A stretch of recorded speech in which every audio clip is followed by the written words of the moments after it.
La Segunda Guerra Mundial en color.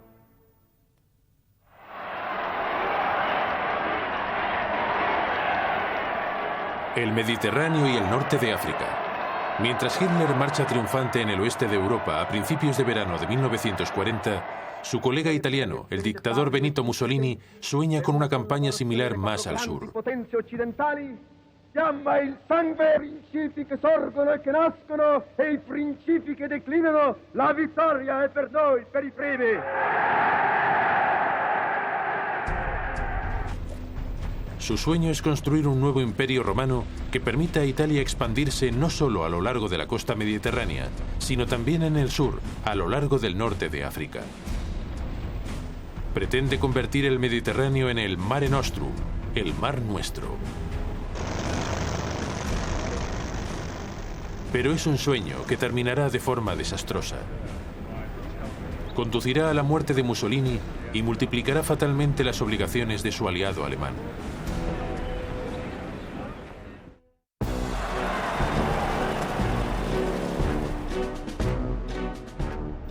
Al comienzo de la guerra, Italia controla ya Libia y Abisinia, la actual Etiopía.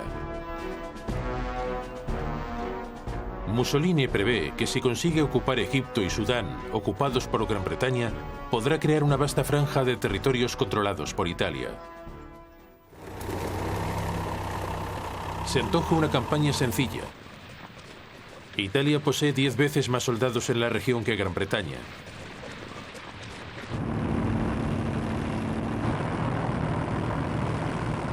En septiembre de 1940, Mussolini invade Egipto y toma la pequeña ciudad costera de Sidi Barrani.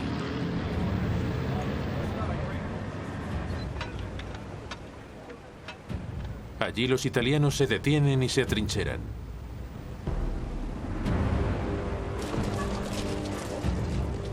Gran Bretaña reúne todas sus fuerzas disponibles para efectuar el contraataque. El 6 de diciembre de 1940 se aproximan a través del desierto.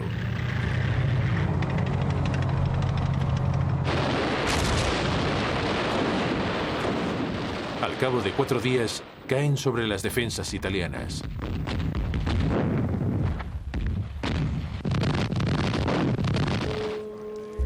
Casi 40.000 italianos son hechos prisioneros.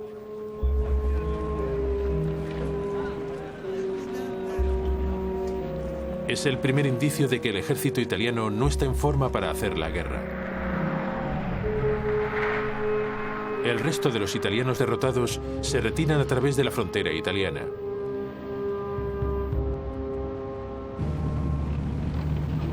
Los británicos les pisan los talones.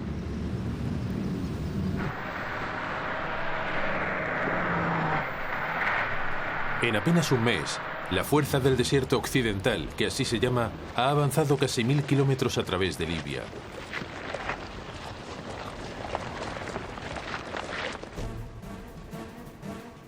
Poco después se detienen y se atrincheran en la ciudad costera libia de El Agheila.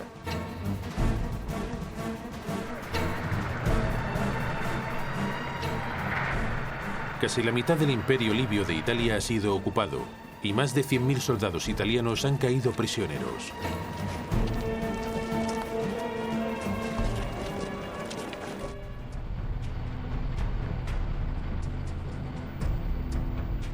Mientras tanto, más al sur, fuerzas británicas invaden la Abisinia controlada por los italianos.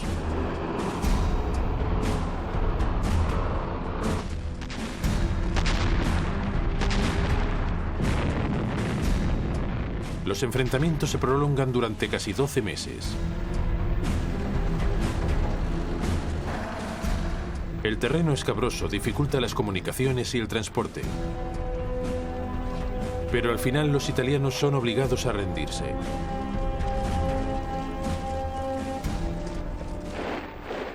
Sin embargo, pese a que Abisinia está salvaguardada, la construcción del imperio de Mussolini está causando problemas en otra parte del Mediterráneo.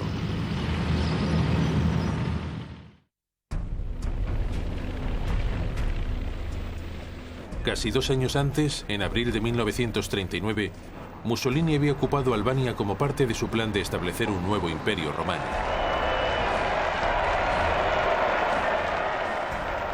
Al año siguiente, exige que Grecia se convierta en una colonia italiana. Ante la negativa de los griegos, invade el país.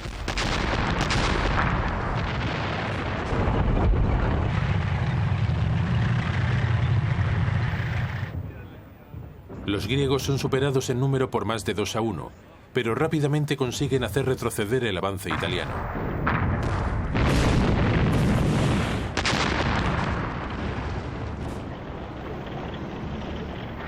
A principios de marzo de 1941, los italianos no solo han sido expulsados de Grecia, sino también de la vecina Albania. El primer ministro británico Winston Churchill promete ayudar a los griegos a terminar su trabajo. Pero las fuerzas británicas ya están ocupadas en otro lugar. Por esta razón, las unidades británicas destinadas en el norte de África reciben la orden de abandonar la aventura libia y de enviar la mayor parte de sus efectivos a Albania, al otro lado del Mediterráneo. Cuando las tropas italianas son obligadas a retroceder, las ambiciones balcánicas de Mussolini se van a pique. Los italianos están en un grave aprieto.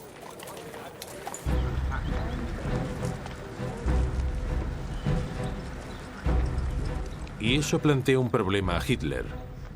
¿Desviará tropas de otros lugares de Europa para ayudar a su principal aliado europeo u optará por abandonar a Mussolini a su suerte? Hitler decide ayudarlo. En abril de 1941, más de 500.000 de soldados alemanes se desplazan hasta Yugoslavia y Grecia.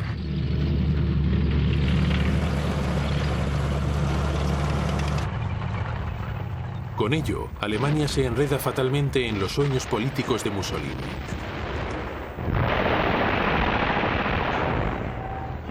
Pero al principio todo va sobre ruedas.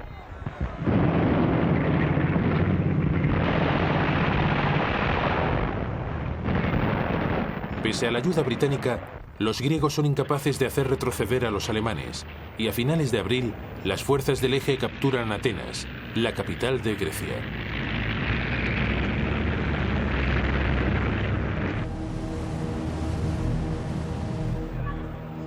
Cerca de 30.000 hombres son evacuados a la isla de Creta, controlada por Gran Bretaña.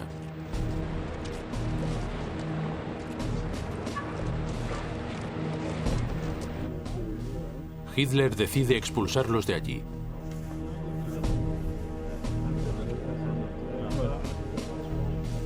Dispone de unos 22.000 soldados que se lanzarán en paracaídas o serán aerotransportados en planeadores de asalto apoyados por 150 bombarderos Stuka.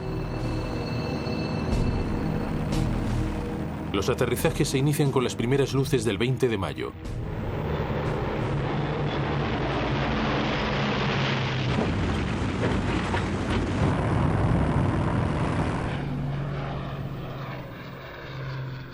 Su objetivo inicial son los principales aeródromos. Las fuerzas aliadas se ven desbordadas.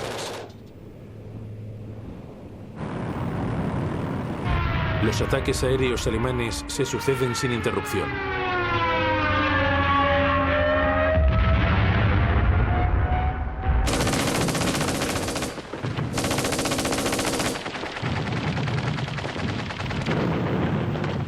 Los alemanes no tardan en ocupar los aeródromos, donde comienzan a aterrizar refuerzos. Los aliados son empujados hasta el borde de la isla.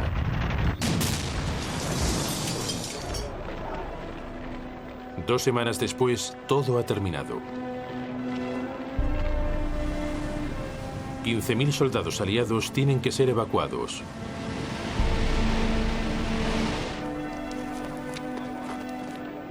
Otros 18.000 son hechos prisioneros.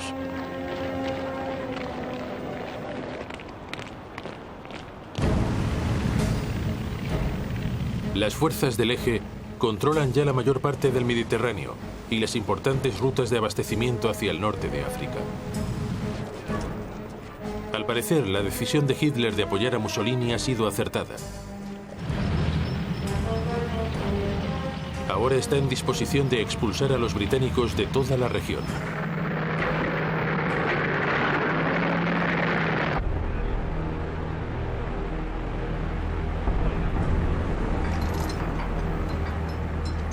En febrero de 1941, un general alemán recién ascendido llega al puerto libio de Trípoli.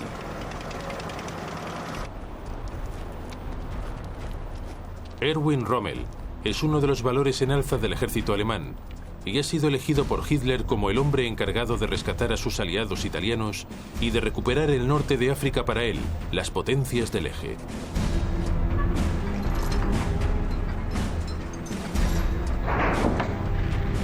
Las primeras unidades de su Afrika Korps no tardan en desembarcar.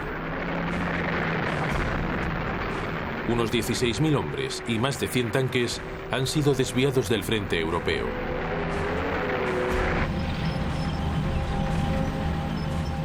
Las fuerzas del eje superan en número a las tropas británicas, diezmadas por los combates en Grecia y Creta.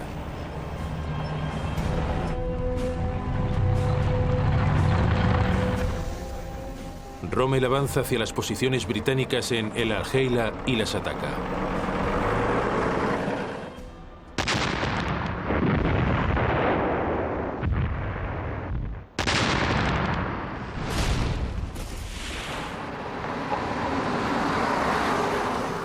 Los británicos retroceden, pero Rommel los persigue. En cuestión de semanas, los soldados aliados han sido empujados hasta la frontera egipcia.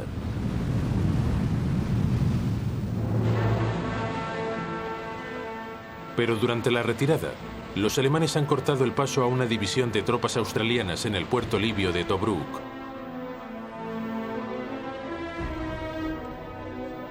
El comandante británico Sir Archibald Wavell realiza 2 intentos sucesivos de liberarlos.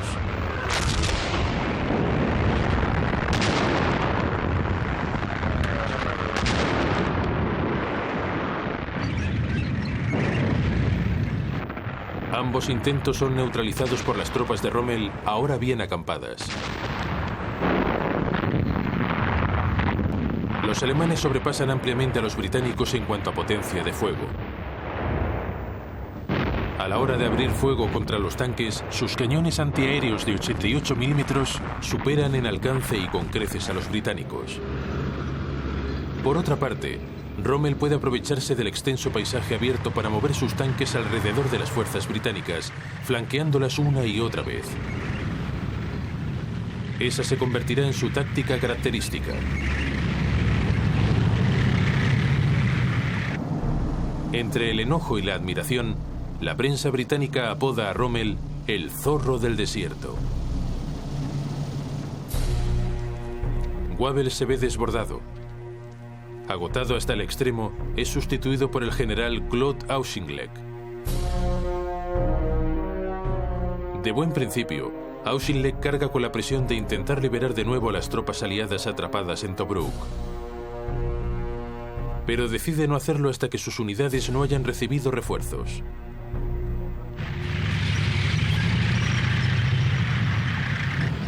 Más adelante, el 18 de noviembre de 1941, lanza un asalto a gran escala.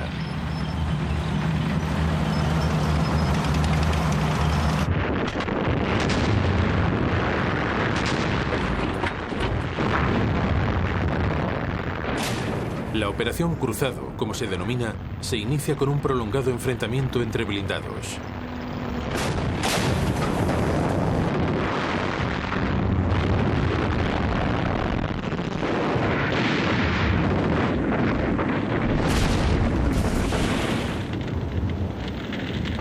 Una vez más, los tanques británicos sufren graves pérdidas. Pero la infantería avanza poco a poco.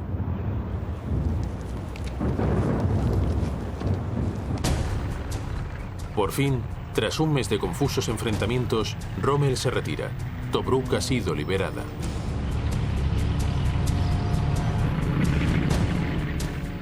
Las unidades del eje se repliegan a lo largo de la costa hasta llegar a su punto de partida en El Algeila.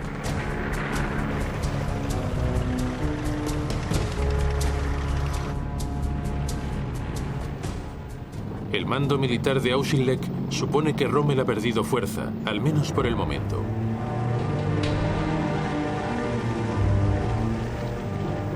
Sus unidades se hallan dispersadas en varias bases a lo largo de la costa para llevar a cabo las reparaciones necesarias. Pero es un error de cálculo.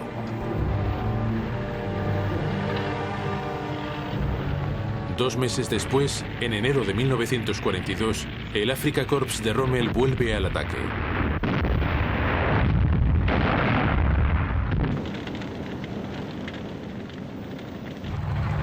Rápidamente arrolla las unidades de vanguardia de un ejército británico cogido por sorpresa. La persecución a lo largo de la costa de África vuelve a comenzar.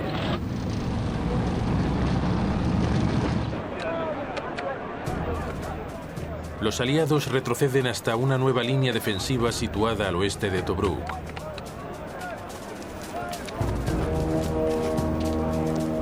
Aquí construyen una serie de posiciones defensivas conocidas como la línea Gazala. Rommel las ataca a finales de mayo de 1942.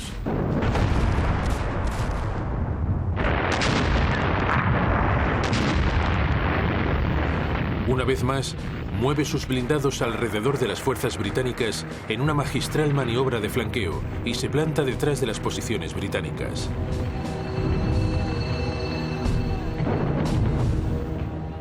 Pero esta vez los británicos están preparados e intentan a su vez flanquear a Rommel.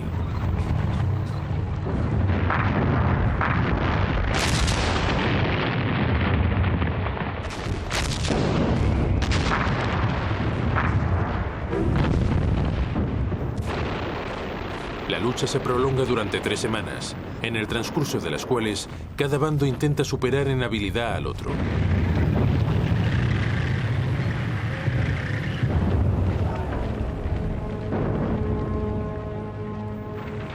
Por fin los británicos son obligados a retirarse. 3 días después, los alemanes invaden las posiciones aliadas. Rommel aprovecha su ventaja.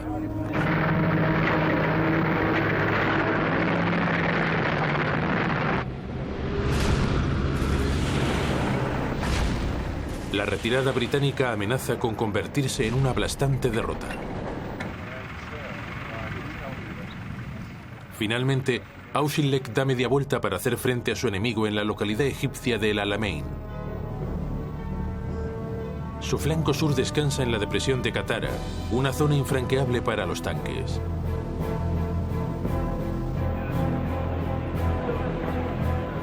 El 1 de julio de 1942, Rommel vuelve a atacar.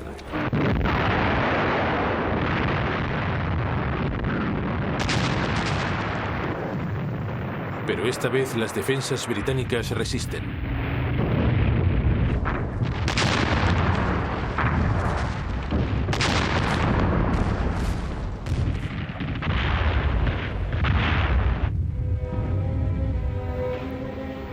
Rommel, con sus líneas de abastecimiento dilatadas y una alarmante escasez de combustible, se ve obligado a desistir.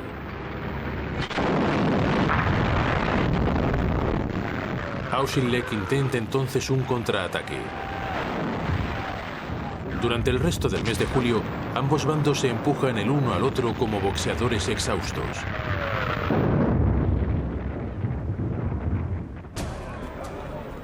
Churchill está furioso por el nulo progreso británico y decide desplazarse a Egipto.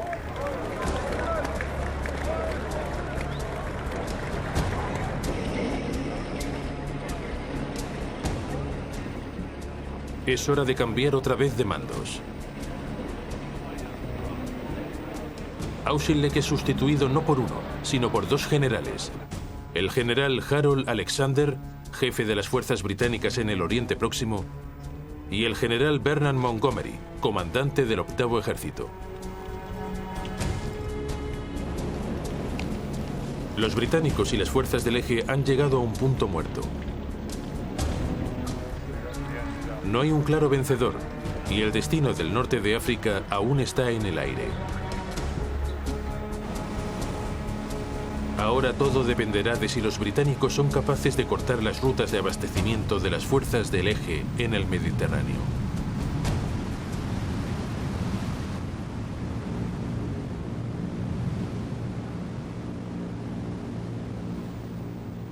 Durante los primeros meses de la Segunda Guerra Mundial, los aliados disfrutaban del control incontestable del Mediterráneo.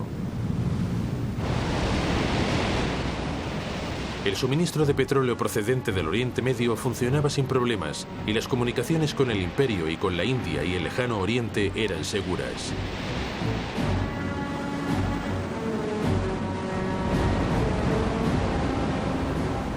Cuando Italia entra en la guerra, la situación da un vuelco. Su flota naval es moderna y está bien equipada.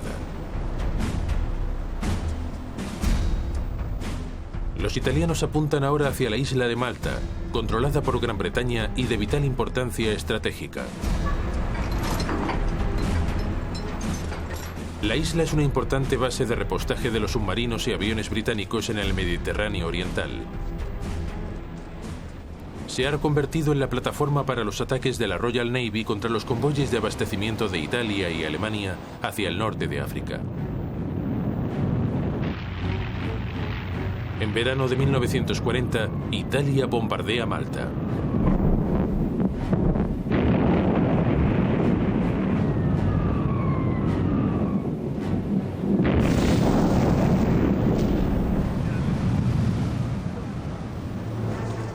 Es el principio de un asalto de 2 años que infligirá un indecible sufrimiento a la población de la isla.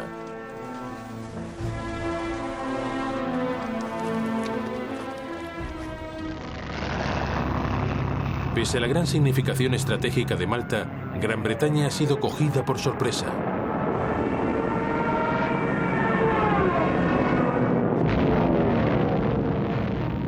En la isla no hay aviones de combate capaces de repeler los ataques.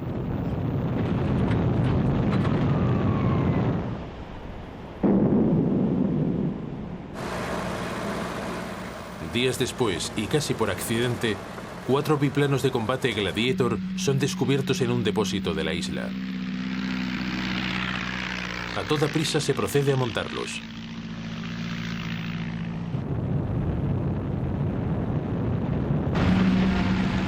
La aviación ofrece una feroz resistencia.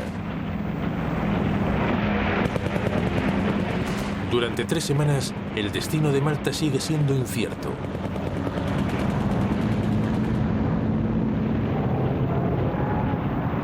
Por fin llegan cazas británicos de refuerzo y los bombarderos italianos son rechazados temporalmente.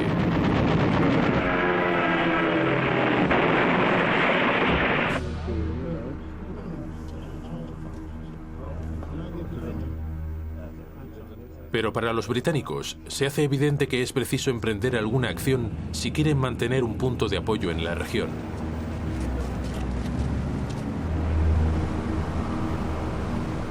Ese invierno, Gran Bretaña lanza el que espera que sea el golpe decisivo contra la marina italiana.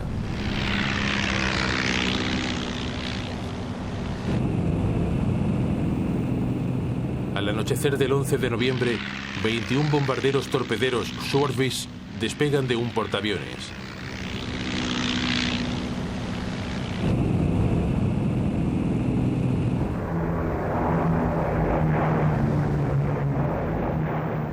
Poco después, sobrevuelan la flota italiana anclada en su base de Taranto. Los italianos no se lo esperaban.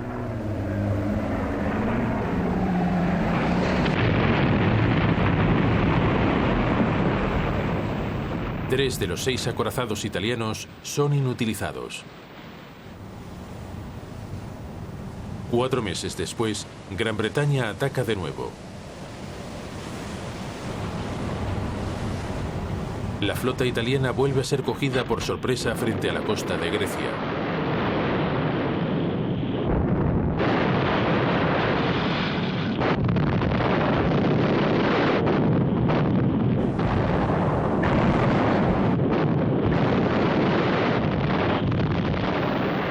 Otro acorazado italiano es gravemente dañado.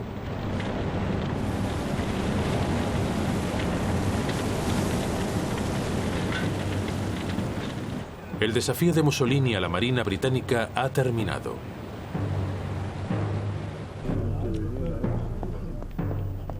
También para Hitler ha sido un punto de inflexión.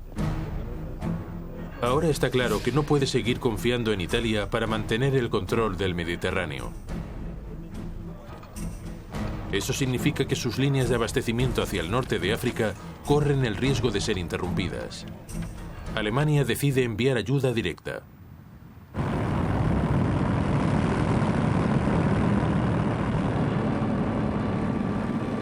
A principios de 1941, la Luftwaffe bombardea Malta.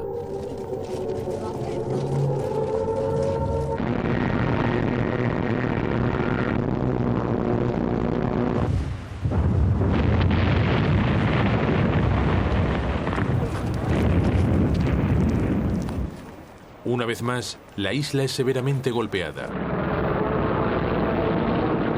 Los ataques continúan mes tras mes. La guarnición británica no se rinde. Durante un intervalo en los bombardeos alemanes, en otoño de 1941, consigue incluso intensificar sus ataques contra los convoyes de abastecimiento del eje hacia el norte de África.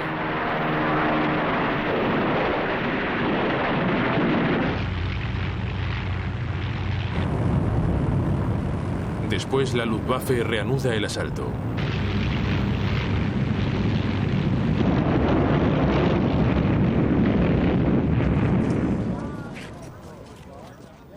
Pero a pesar del castigo, la población de Malta resiste.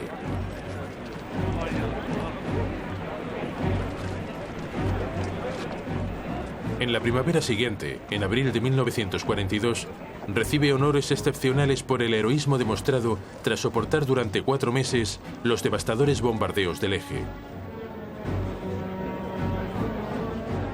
La isla es distinguida con la Cruz de San Jorge, la más alta condecoración británica, por el coraje de su población.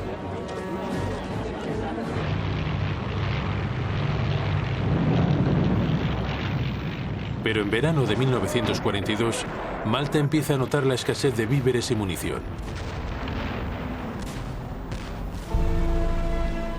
A mediados de junio, la Marina británica envía convoyes desde Gibraltar y Egipto para aliviar la situación.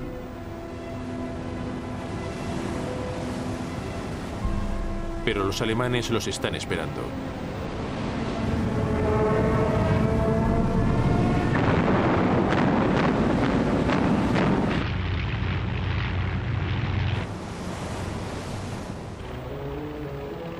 Solo 2 de los 17 barcos consiguen pasar. La situación en la isla empieza a ser desesperada. Es hora de emprender alguna acción decisiva. En el mes de agosto, Gran Bretaña pone en marcha la Operación Pedestal, el mayor convoy enviado hasta el momento a Malta. 14 barcos mercantes entran en el Mediterráneo a través del estrecho de Gibraltar. Los acompaña una poderosa escolta naval.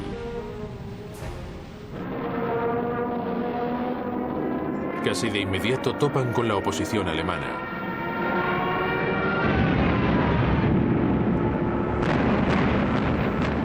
Cuando los submarinos y los aviones del eje intentan frenar y hundir el convoy, se inicia una brutal batalla marina que se prolongará durante 3 días.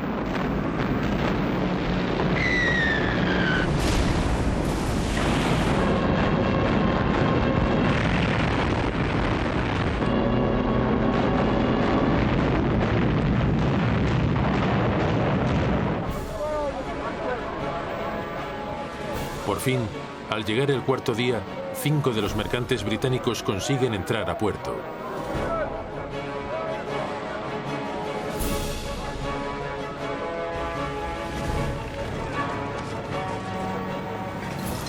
Llevan provisiones suficientes para que la isla pueda seguir resistiendo. Malta ha sido rescatada.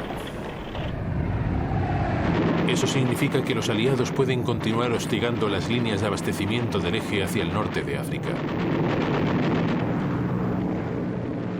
Existe una ventaja estratégica que se revelará crucial de cara a futuros acontecimientos en la región.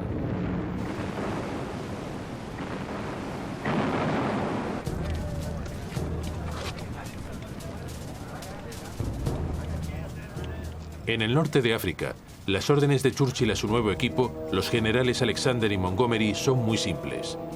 Destruir el ejército comandado por el mariscal de campo Rommel.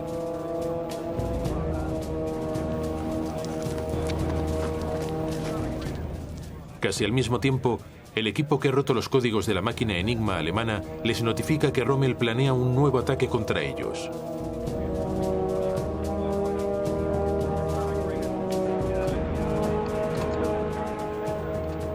Montgomery supone que el zorro del desierto intentará otra de sus maniobras de flanqueo y fortifica la cresta de Alam Halfa, situada al sudeste del Alamein.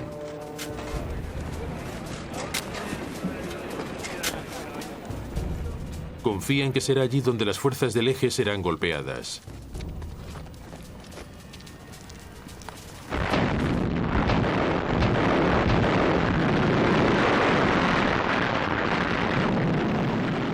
Cuando éstas llegan, los combates duran 3 días.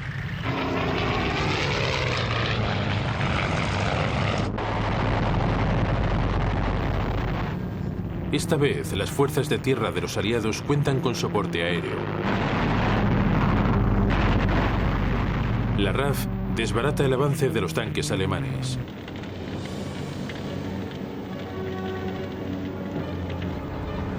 Rommel es obligado a desistir y, nuevamente falto de combustible, opta por retirarse.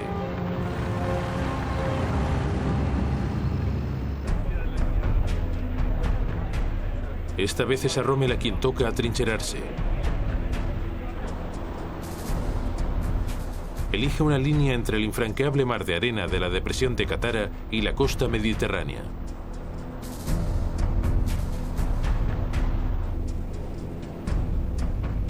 Grandes cinturones de campos de minas son cubiertos por la artillería.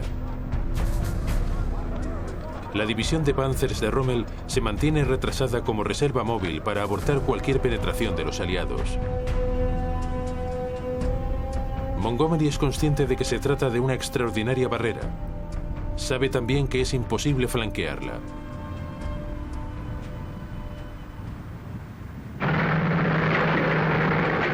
Su única opción consiste en atravesar directamente por el centro las defensas del eje.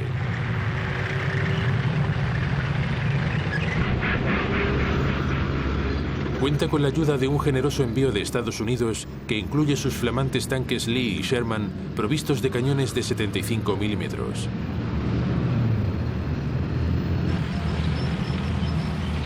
Por fin los aliados poseen armas que pueden compararse a las de los alemanes.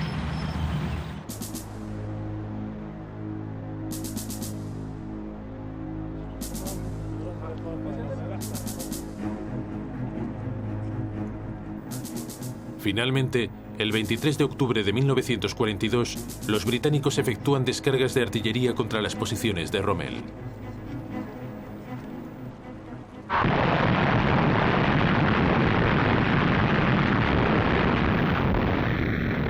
La batalla del Alamein ha comenzado.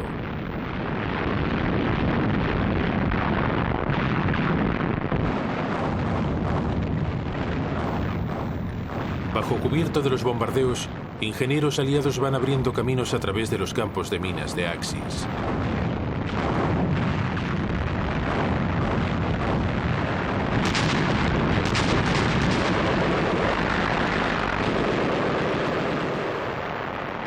Divisiones de Gran Bretaña, Australia, Nueva Zelanda y Sudáfrica combaten para abrir una brecha a través de las defensas de Rommel.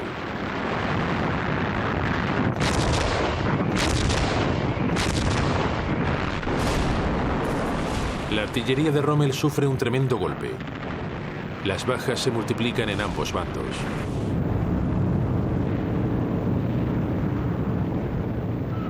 Las fuerzas del eje son hostigadas por la aviación aliada.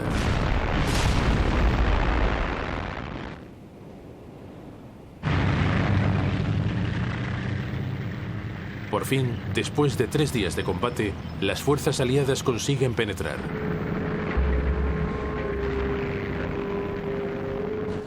Al día siguiente, Rommel se retira.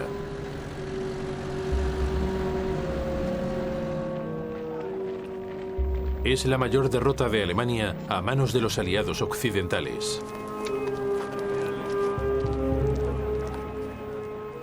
Churchill se muestra exultante. Ah, this is not the end. It is not even the beginning of the end. But it is perhaps the end of the beginning.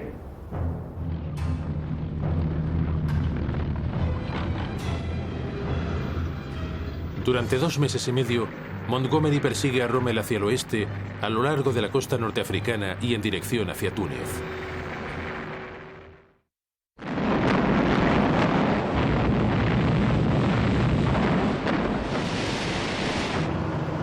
Mientras tanto, una fuerza angloamericana aterriza a 1.600 kilómetros de su retaguardia, en el norte del África francés, los actuales Marruecos y Argelia.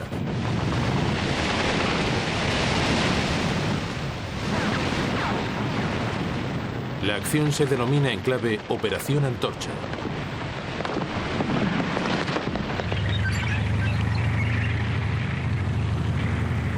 Pronto el primer ejército aliado se desplaza hacia el este en dirección a Túnez.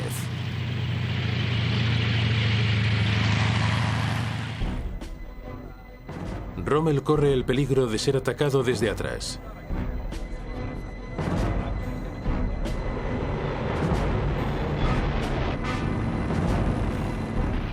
En pocos días, miles de soldados son aerotransportados desde Europa para salvar a Rommel y reforzar la posición alemana en el norte de África. Finalmente, a finales de febrero de 1943, un Rommel reforzado levanta una nueva línea defensiva de 160 kilómetros en el interior de Túnez y da media vuelta para atacar las fuerzas de Montgomery en pleno avance.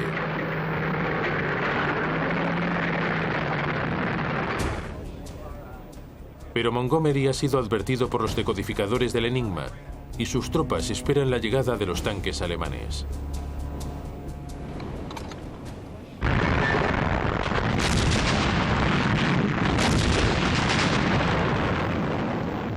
La artillería británica aborta el asalto y los Panzer son frenados sin dificultad.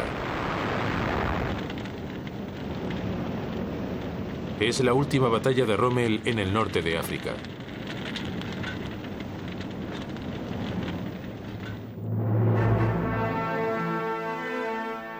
Rommel regresa a Alemania para suplicar a Hitler que abandone la campaña norteafricana. Pero Hitler se niega.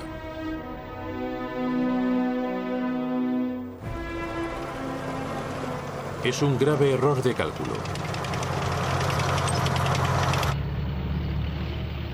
Cuando el octavo ejército de Montgomery avanza desde el sur, el primer ejército angloamericano penetra desde el oeste.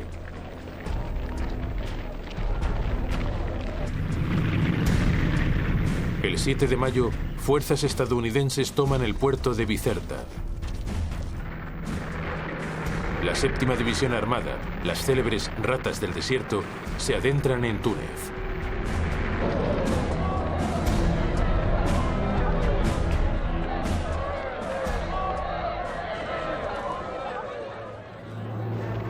La tenaza de los aliados se cierra y las tropas del eje se ven atrapadas.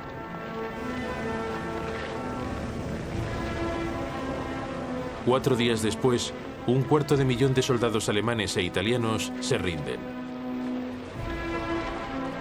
Son más del doble de los que se rindieron en Stalingrado 4 meses antes. Para Alemania supone un nuevo desastre de capital importancia. Al día siguiente, el comandante en jefe británico en la región, el general Harold Alexander, comunica a Winston Churchill: «Señor, es mi deber informarle que la resistencia enemiga ha cesado por completo. Somos los dueños de las costas del norte de África».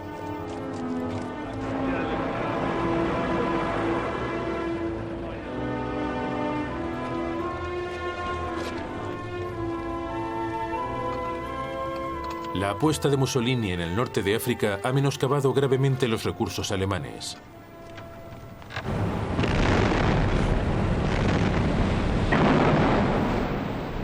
Y está a punto de tener consecuencias aún más serias para él y para Alemania.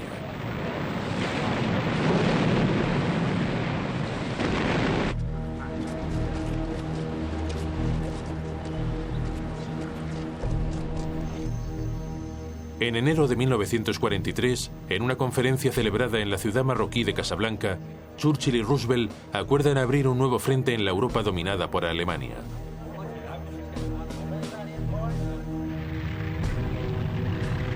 El objetivo más evidente es Italia, sensiblemente debilitada por sus fracasos en el norte de África. La única duda es ¿dónde iniciar la invasión? ¿Vía Cerdeña o vía Sicilia? El alto mando aliado elige la ruta de Sicilia, pero con el objeto de despistar a los alemanes organizan un plan trampa.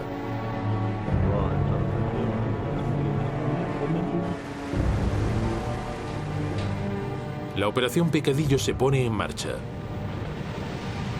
Un cadáver con documentación falsa en los bolsillos es arrojado frente a las costas de España. Cuando llega a la orilla en mayo de 1943 y los documentos pasan a manos de los alemanes, en ellos se revela que los aliados fingirán querer atacar Sicilia, pero que su objetivo real es Cerdeña.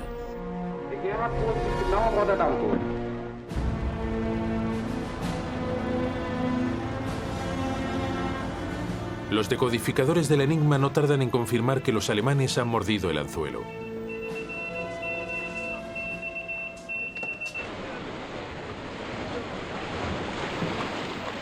Seis semanas después, el octavo ejército británico, bajo las órdenes de Montgomery, desembarca en el extremo sudeste de Sicilia.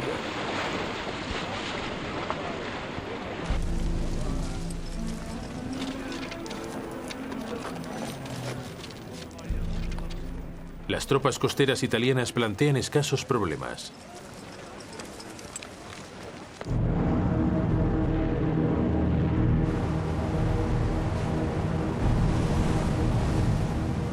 Más hacia el oeste, el séptimo ejército de Estados Unidos desembarca en el Golfo de Gela.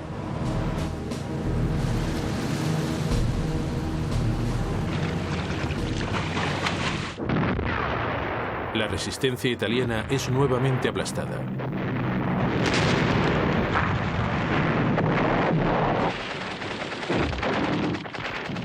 Para el pueblo italiano, la invasión de Sicilia representa la humillación final.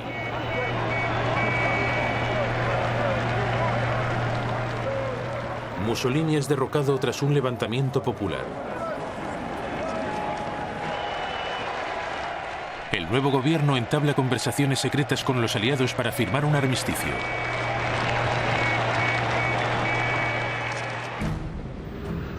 Es una nueva pesadilla para Hitler, que ahora se ve obligado a movilizar nuevos recursos, cada vez más escasos, para proteger su flanco sur.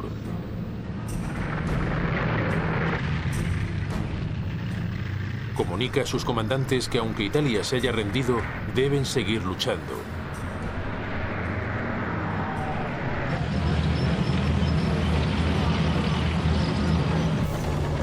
Al cabo de 5 semanas, los alemanes son expulsados de Sicilia. A continuación, los aliados cruzan el mar hasta la península e inician su avance.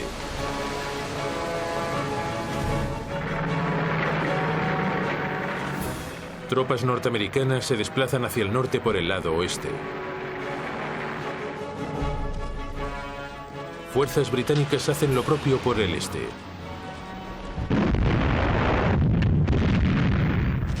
Los alemanes oponen en todo momento una feroz resistencia.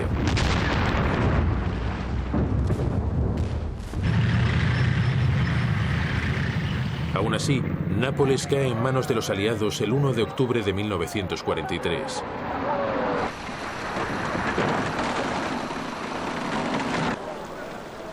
Pero en adelante, su progresión se ralentiza debido a las lluvias de otoño y a los hábiles ataques de la retaguardia alemana.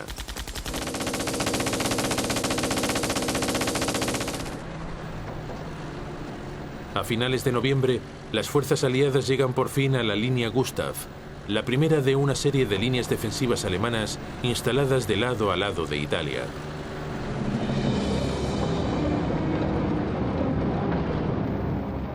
Las tropas británicas consiguen penetrar la punta este de la línea, pero el invierno se empieza a instalar y el mal tiempo los detiene.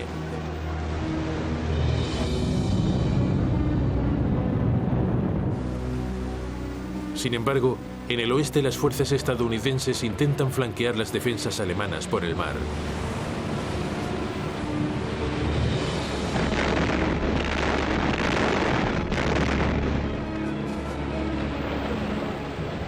El 22 de enero de 1944 desembarcan 100 kilómetros al norte del cabo de Anzio.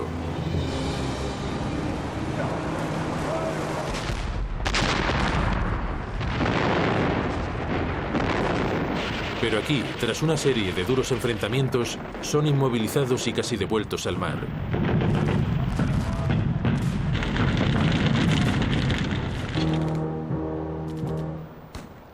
Los americanos seguirán atrapados en Anzio durante el resto del invierno y hasta entrada la primavera.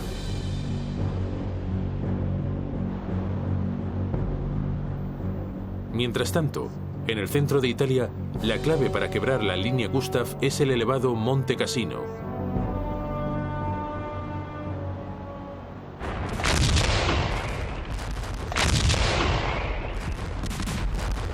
Al llegar la primavera, se suceden una serie de intentos de ocuparlo.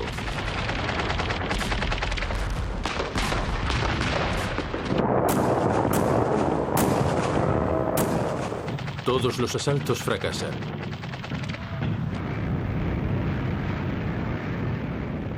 En su desesperación, los aliados bombardean la histórica abadía situada en la cima.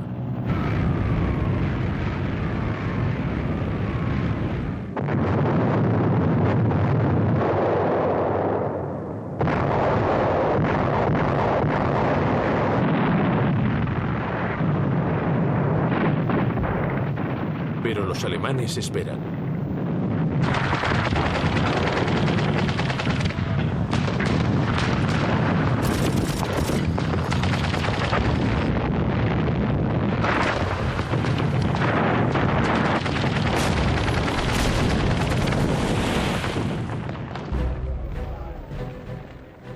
Por fin, a finales de la primavera de 1944, cuando el tiempo es más benigno, las fuerzas aliadas penetran a través de las líneas alemanas.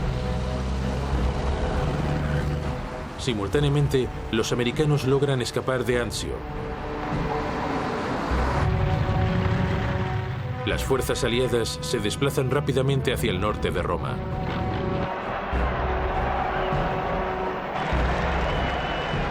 La capital italiana es liberada el 4 de junio de 1944.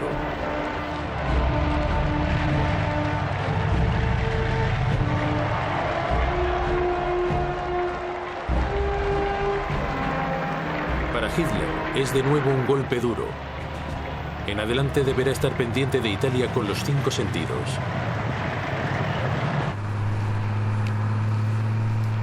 Los aliados continúan avanzando hacia el norte.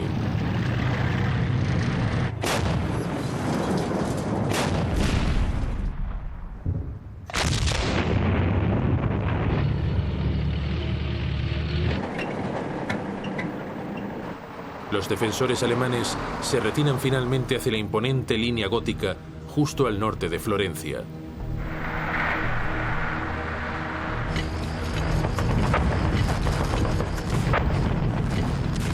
Aquí, el mal tiempo frena el avance de los aliados una vez más.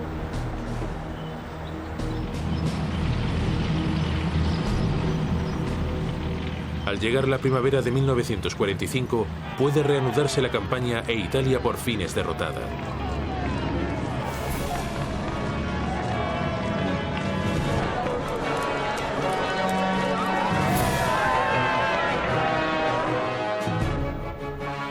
A estas alturas, los italianos ya no quieren saber nada de Mussolini. El dictador es capturado y abatido a tiros por fuerzas de partisanos italianos.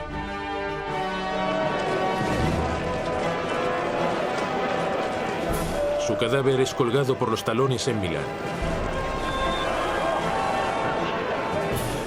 La guerra de Mussolini ha sido una catástrofe para él mismo y para su país.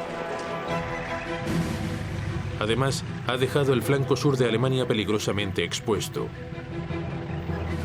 Ahora el ejército alemán está desbordado de obligaciones, escaso de tropas y en retirada en todos los frentes.